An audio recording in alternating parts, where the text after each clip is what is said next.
Ja tänase teemat silmas pidades ongi siis meil tegemist ikkagi väga eriliste lastega selles koolis, mida siis ikka enamus auditooriumist väga hästi teab. Meil on intellektipuudega lapsed ja nendele intellektipuudele lisandub veel siis autismispektri häire. Autismispektri häire. Ja see, mis asi on intellektipuue, on alati kasulik ükskõik kellega meil tegemist on endale meelde tuletada. Õpetajad, vanemad, arstid, hooldajad, lähedased, kes iganes, siis meil on ikkagi vaja meelde tuletada, mis nähtus see on. Ja et kui on siin sõnastust püsivad tunnetusprotsessi hälbed, siis see tähendab seda, et intellektipuue, millega need lapsed siia meile kooli tulevad, on eluaegne ja püsiv, ta on mingisugusel ajal alanud ja ta ei kao elu jooksul mitte kuskile. Meie ülesanne on ainult see, et inimene selle intellektipuudega, mis tal on, õpiks võimalikult paremini toime tulema, et ta hakkaks elus midagi tegema, et ta saaks midagi saavutada ja et ta tunneks oma elust rõõmu ja et ta oskaks toetada ise pisut seda, kes hiljem peale kooli teda hooldama hakkab. Nii nagu siin oli juttu, et tegemist on ka hooldamisega, et midagi ei ole parata. Tunnetusprotsesside hälbed tähendab seda, et kahjustatud on taju, tähelepanu, kõne, mõtlemine ja siis alles kõik teised valdkonnad, mis sõltuvad nendest esimestest tunnetusprotsessidest ja sellepärast siis on see asi vägagi tõsine. Ja mitte lihtsalt niisama lohakad vanemad või jumal teab, mis veel kaaskondlased välja mõtlevad, miks või mingisuguse patukahetuseks on sellesse peresse niisugune laps tulnud, siis see ei ole absoluutselt üldsegi mitte nii, vaid see on lihtsalt orgaaniline kesknärvisüsteemi kahjustus, milles meie ise osalised ei olnud ja mis võib, jumal teab, missugusel eluhetkel meid kõiki vaevata.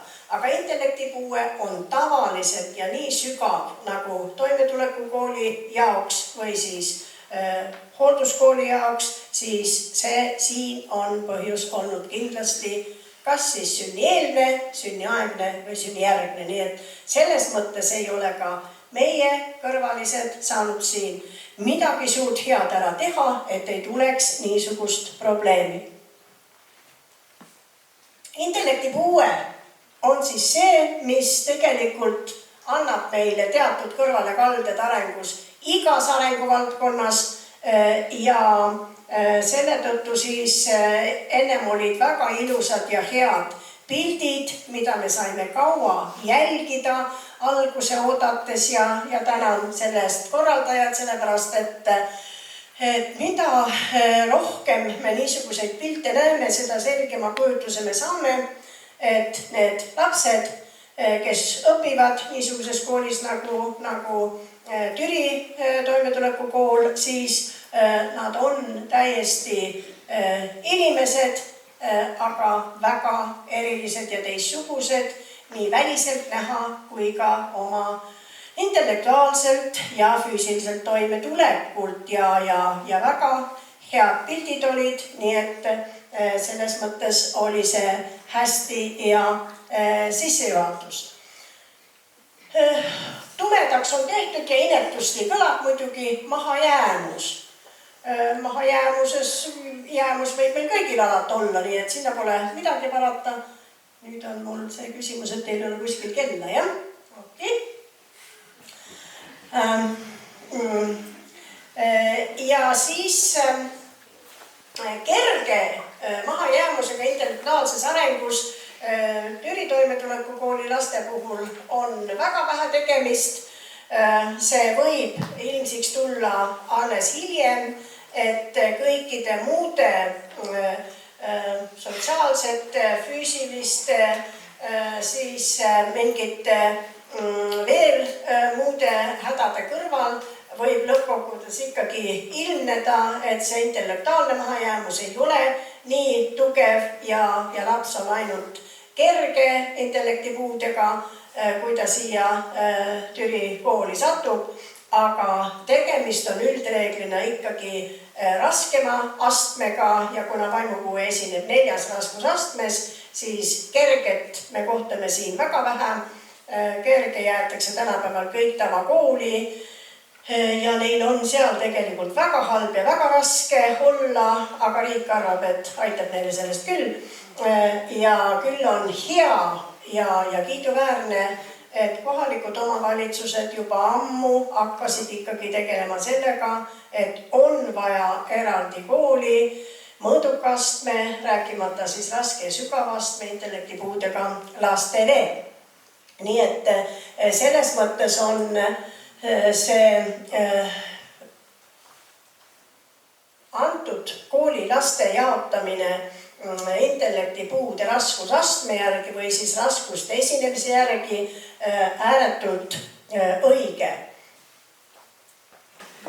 Tegelikult riigil on jumalast õigus, neid lapsi on tegelikult jube vähe, kui me paneme kokku kõik protsendid mõõdukale, raskele, sügavale vaimupuule, siis saame neid võib-olla vaevalt ehk kuskil 14%, mõneti isegi vähem ja ja nii vähesele laste kontingentile, siis nüüd ikka jõbedalt vaeva peab nägema eriti riik vaenekene. Las kohalik omavalitsus mässab ise oma niisuguste lastega ja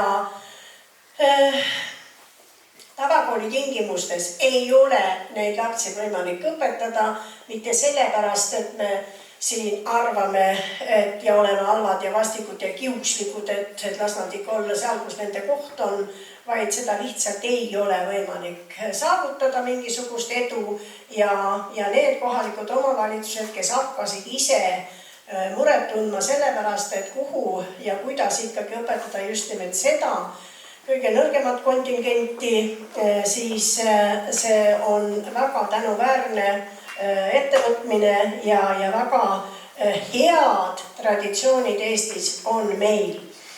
Ja kui meie erikoole vaadatakse praegu, siis tõepoolest kolleegid Taanist, no eriti Rootsist, Soomest, ütlevad, et issand jumal küll, kui tublid need lapsed on, kui head tööd te teete ja nõnda edasi. No kes neil käskis oma niisugused koolid siis ära hävitada ja eks neil natukene neid ikka on ka kuskil, aga nad ei julge neid teile näidata, sellepärast et meil on ju laus integreerimine, kõik peavad koos õppima, hoolimata sellest, kas koos õppida saab üldse või ei saa.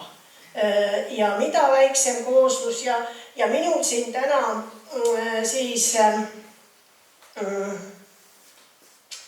esimest ettekannet kuuldes oli hästi hea tunne just sellepärast, et see sama omaste hooldus ja see, kui tubliks me suudame tänu toimetulekukoolile ja hoolduskoolil ikkagi seda noort peale 9. klassi muuta on ääretult oluline, sellepärast et edaspidi pere toimetulek ja sellele lapsele hoolduse pakkumine igapäevaselt on seda kergem, mida paremini ja tuplimini ja mida pikemat aega on ta saanud käia Türi toimetulekukooli taolises koolis, sest et nii pikalt on nendel lastel vaja õppida, kuidas iseendaga toime tulla, kuidas saada hakkama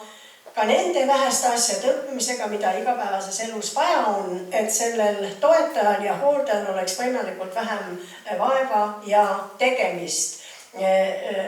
Sest tema peab kõige muu kõrval ikkagi elama ka veel oma elu, et ta ise ei muutuks hooldatavaks. Nii et selles mõttes on see asi ikkagi niimoodi käsikäes käiv ja mida iseseisvamaks me üksikud lapsed peale toimetulekukooli ehk siis Türi kooli saame, seda parem ja tänuväärsem on see õpetajate töö, mida nad siin teevad usinasti ja väga tublilt.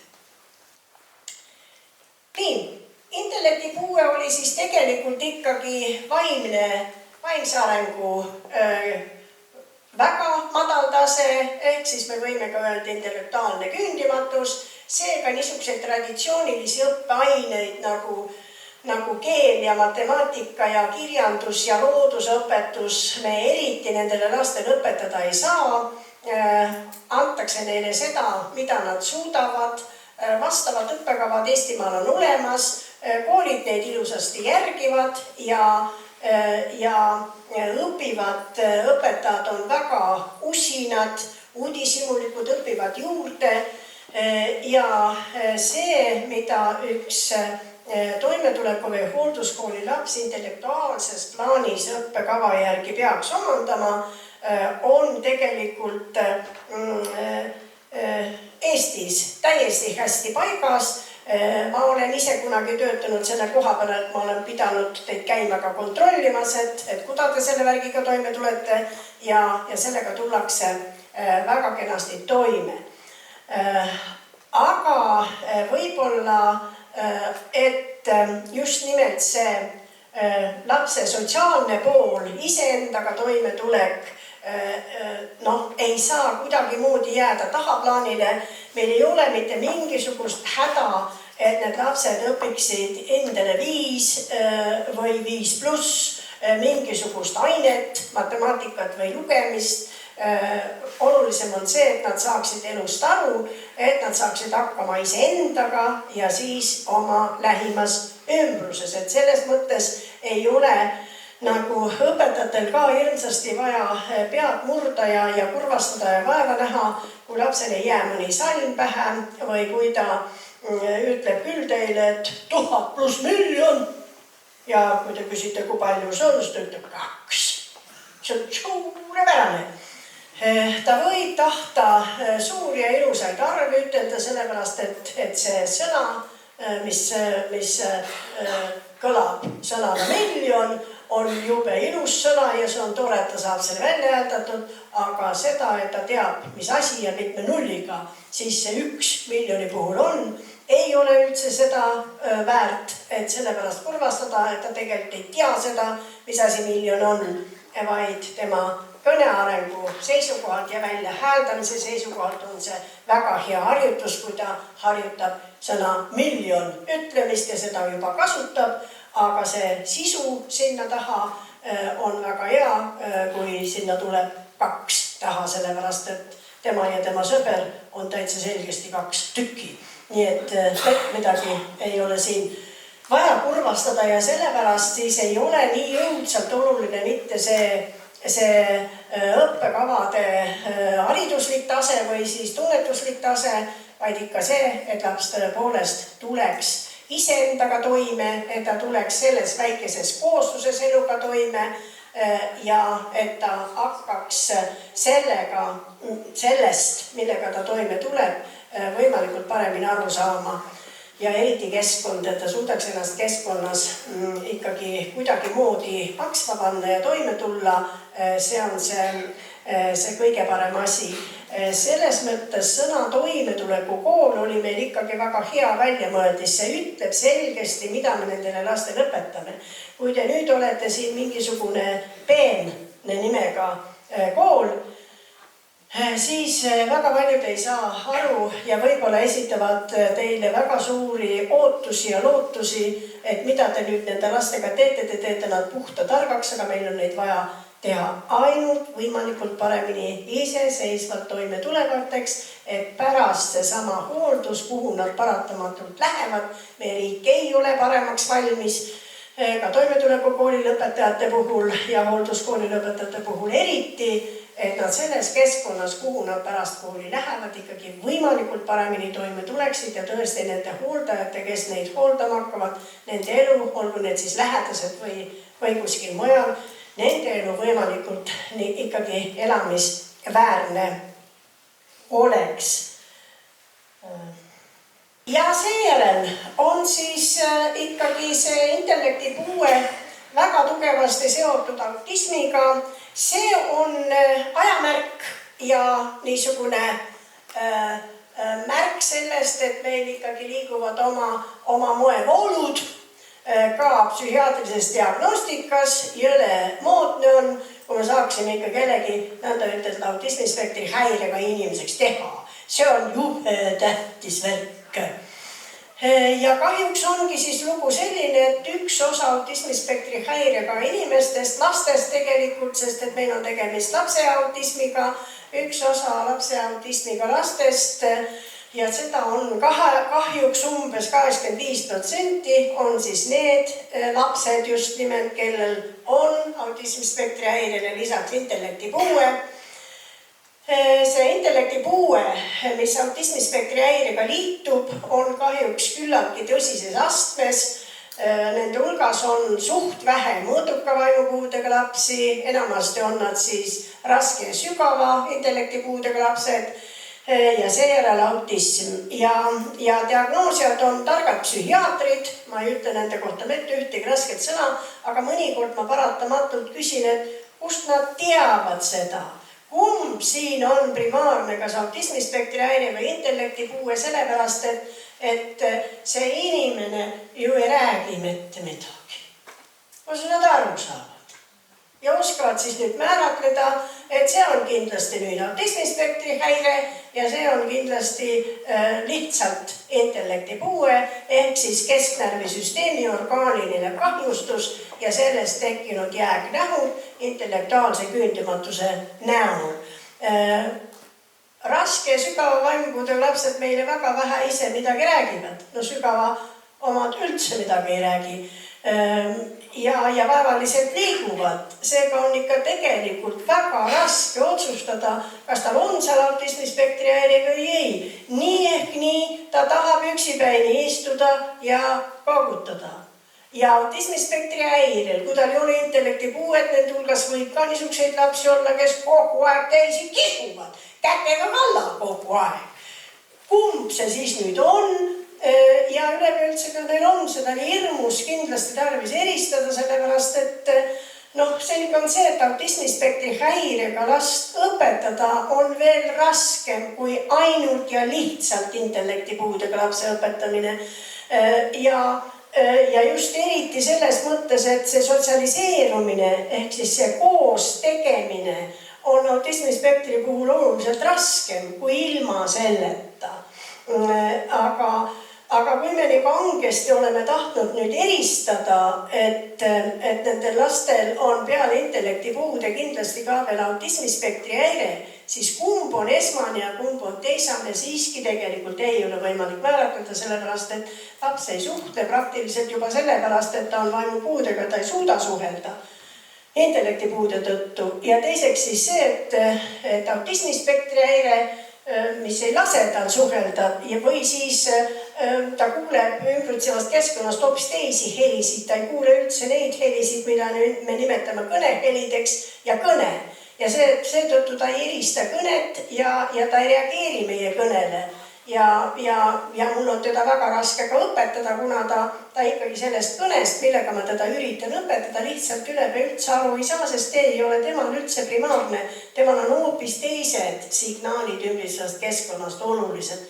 Aga et ta koolis saab olla, et ta saab koolis käia ja väikses kollektiivis, pisikeses grupikeses teistega koos asjadest osa võtta ja ise seal osaleda ja ise näidata, mida ta teha suudab, on talle hoopis olulisem kui see, kas ta nüüd on intellektipuudega autismispektri häirega laps või ei ole. Et sellepärast mõnikord see liiga peen diagnoosimine ei anna meile, kes me praktiliselt lastega töötame, mitte midagi juurde, vaid keerustab meie olukorda. Üks hea inimene tuleb kõrvalt ja ütleb niimoodi, aga te pole üldse arvestanud, et ta on autismispektri häirega. Mul oli niisugune kogemus kunagi Imastu kontingendiga, kus Taani tähtsad kolleegid tulid ja ütlesid niimoodi, et aga seal on ju 90% kõik autismispektri häirega hoolealused. Mis see tähendab siis? Nad ei peagi õppima seda, kuidas neid taldrikuid suurusjärgi köögis komplekteerida peale pesemist, et kappi panna, et kõige suuremad allapoole, siis järjest väiksemaks, sellepärast, et see on nendele väga igav tegevus.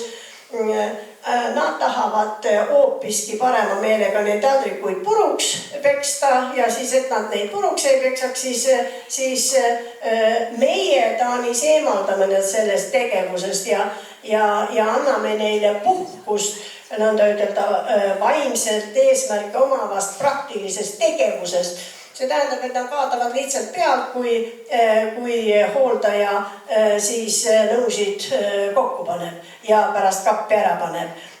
Meie mõiste oli asjas ikkagi niisugune, et see noor osales selles tegevuses nii palju, kui ta sai aru, et suuremad taldrikud pannakse allapoole, kui suuremad ära lõpevad ja kui jõuab neid pihku võtta, siis pannakse ta nüüd kappi riiuli peale, et ta osales selles tegevuses. Mis sest, et ta seal tõmbles ja ei tahtnud ja ilmutas seda, siis taanlased just nagu õpetasid meile seda, et las ta siis olla seal kõrval, kuna ta on nüüd autismispektri häirega, ta ei taha seda teha, see häirib teda, siis mina olen meie õpetajatel ikka eluaeg öelnud seda, et otsige see mingigi positiivne pool temas ülesse, mis tal olemas on, kui on võimalik panna teda 5 taldrikut korraga tõstma, et ta neid vastu maad ei viruta, siis las aga tõstab, sellepärast et osalemine tegevuses pakub ju rõõmu. Aga kui ma tal lasen lihtsalt seal kõrval istuda ja nõndamoodi kookutada, siis ei õpi ta ju mitte midagi. Muidugi, kui on olemas intellekti puudeta autismispektri häire, siis need kenad lapsed küll õpivad kõrval koogutades üsna palju ise ja mingisugusel hetkel, näiteks 20 aasta pärast hakkavad seda kasutama, mida te seal tema koogutamise kõrval õpetasite. Aga meil ei ole aega nii kaua oodata. Ja ikka, kui vähedegi on võimalik, siis vabastame inimese just nimelt sellest tema autistlikust olekust ja lülitame ta tegevusse, et ta ei jääks kõrvale, sellepärast, et teisest küljest, kui on vaimupuue ja ta on kõrval, kes mulle ütleb, mulle kui õpetajale, et talle midagi külge jääb? Võib-olla midagi jääb. Aga kui ma teda ikka ei ole üritanud aktiviseerida ja tõmmata selle tegevuse sisse, siis vaevalt, et talle midagi külge jääb. Nii et selles mõttes on tõepoolest hästi oluline, ja südamerahuga kallid õpetajad toimetulekukoolist siinsamas Türil, seal Portkunis mul ja kus veel iganes Salukooli omad, ärge muretsege, et te peate nüüd õudselt hakkama arvestama sellega, et lapsel on pandud lisaks intellektipuudele veel ka autismispektri häire. Las ta olla, autismispektri häire on kena asi ja moodne värk. Aga nii ikkagi, et mul on last mingilgi moel võimalik kaasa tõmmata minu tunni ja tunnivälistesse tegevustesse ja nendesse olmeõppimise tegevustesse, siis nii palju tõmbal kaasa, kui vähegi võimalik. See on see positiivne, mis ma teen, sest kool üldiselt ikkagi annab tõepoolest ka nendel lastele mingisuguseid teadmisi, aga ta valmistab neid ette paremini iseseisvaks eluks, mis ju täielikult iseseisvaks mitte kunagi nendel ei saa kahjuks. Aga järgnevatel aastatel on kergem ja parem nende lastega toime tulla. See peaks nagu meie eesmärk olema. Aga loomulikult ärge te mõtelge, et ei pea teadma, mis asi see autism on. Otse loomulikult peate teadma, seepärast olen mina ka pannud siia teile väga targad slaidid. Muudku lugege.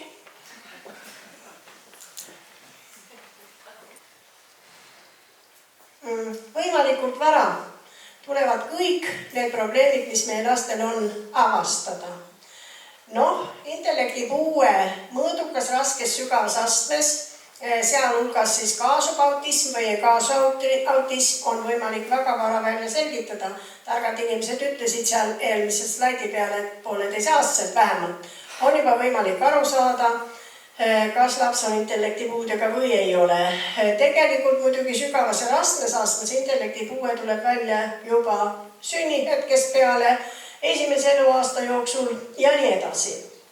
Aga mida parema ja selgema diagnoosilise määratlusega laps tuleb meile kooli, rääkigu nüüd need inimesed jälle, mis tahavad, kes ütlevad, et diagnoosi pole meil vaja, siis diagnoose on meil ikka väga vaja teada.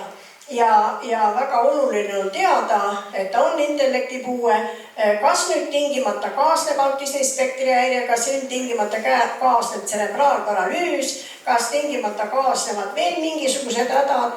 Tegelikult mõõduka, raske, sügava vaimpuude korral kaasneb väga palju lisasündroome ja primaarseks jääb ikkagi meie õpetus- ja arendustöös just nimelt see, et ta on intellektipuudega. See tähendab, et me õpetame teda tasa ja targu, harjutame, jälle natukene midagi õpetame ja jälle harjutame. Me ei tohi peaaegu kunagi unustada seda, et kõik see, mis on korra õpitud, tuleb tingimata vähemalt 7 korda mingisugust aja möödumiste ulatuses uuesti läbi teha ja mida praktilisemaks suudame me need asjad muuta tema käte, keha ja jalgade ja pea toimetulekus, seda parem ja kasulik see sellele lapsele on. Ja siin on väga targast üteldud, ma kohe sellega isegi lõpetan, mis sest, et seal on selline kool on arendada liikumist. Kõik slaidid väga mõnusasti näitasidki teile siin enne loenguid, ettekandeid, et lapsed olid kogu aeg liikumises.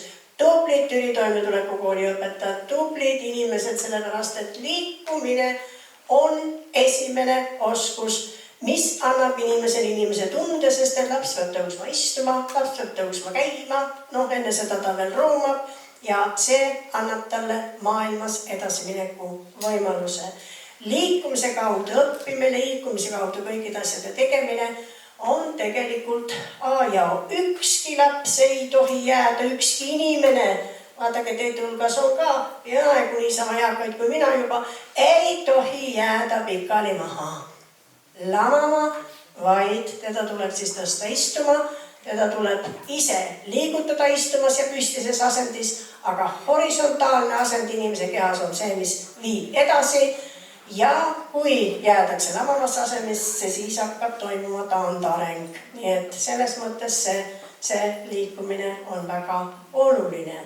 Slaidid jäävad teile, see materjal jääb teile mõnusat uurimist ja kena konverentsi jätkub.